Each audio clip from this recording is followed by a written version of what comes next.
Bakit parang magulo ang buhay mo, hindi ka masaya? 3 things. Number 1, kasi ikaw siguro ay overthinking. Isip ka ng isip. You know, it's all about. Maya-maya, rewind ka ng rewind, forward ka ng forward. It's all here. Maya-maya, hindi ka na makatulog, worry ka na ng worry. Because you're operating always from here. We pray in this Mass for the grace to trust God more. If you trust God more, a lot of things you cannot solve in this world. Please, just say, sana nga ngayong gabi, bago ka matulog, sabi mo, Lord, sige ha, bahala ka na sa mundo, matutulog na ako. Hey, there is a God. You're not Him. You're not her. Number 2, mga kapatid, bakit di ka peaceful? Bakit hindi ka masaya? Baka dito. You're over-hurting. Hindi ka let go ng mga galit mo, hindi ka maka-forgive, dami kang tampo, dami kang mga sama ng loob, marami kang mga hugot. Ang bigat, kapatid. Be kind to yourself, please. Ano pong hingin natin kay Lord sa misang ito? Lord, give me the grace to forgive. Forgive na lang.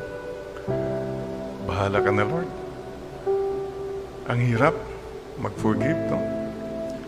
Lalong-lalo na yung mga taong nakasakit sa akin. O lalo-lalo na yung mga taong napakayabang. I'd like you now to think of any person in your life right now na mahirap tawarin o ugali niya napakatapang mayabang. Okay? You know, the bottom line is this. Mamamatay din yun eh. I'm not asking you, sana mamatay na siya. Hindi. Mamamatay din siya. Mawawala din siya. So what do you do? Magpapa-apekto ka ba sa kanya? No, don't. This is where Christianity comes in. I just pray for that person. He's not God. She is not God. That kind of attitude. Okay, Lord. Everything is passing. Everyone is passing. Everyone is on the way. So don't pray na, sana mamatay siya. Mamamatay siya. No need to ask for that, please. Huwag ka na makialam kay Lord. Huwag ka mag-suggest. No, God has His own time. We cannot take over. We cannot be the ones to decide who lives, who dies. God gave us the life. So, yan po. Pag pinagdasal mo ng isang tao, naka-forgive ka na, magaan na rin. And the third thing is, why are you not happy? Bakit parang walang peace sa buhay mo?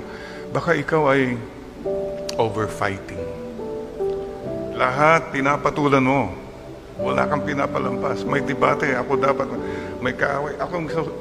Hello. Ang hirap. Huwag naman po. And this is where you say, Lord, give me humility.